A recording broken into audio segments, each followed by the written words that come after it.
How does the Christian walk? For we walk by faith and not by sight. To walk by faith and not by sight means that you live your life based on what God says and not what the circumstances look like.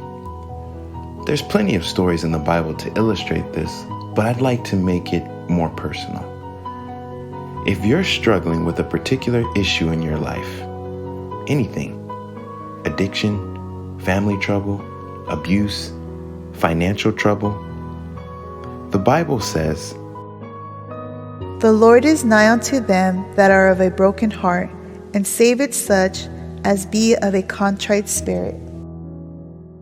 This is a promise from God that He is near and will save those who are brokenhearted, crushed, or sorry for the things they've done.